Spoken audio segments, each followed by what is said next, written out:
Ce avem aici? Bosch Easy Drill. Astăzi am un Bosch, mașină de găurit și înfiletat. Mică, dar puternică. Să vedem ce avem în pachet. Mașina propriu-zisă are LED în față, două trepte de viteză,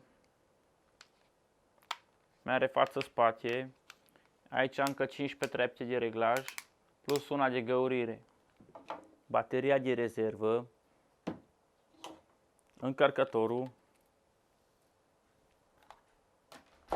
Pe lângă asta mai avem în pachet încă o baterie, manual și alte hârtii care eu le-am aruncat. Mașina o am de circa 2 ani de zile, n-am avut niciodată treabă cu ea.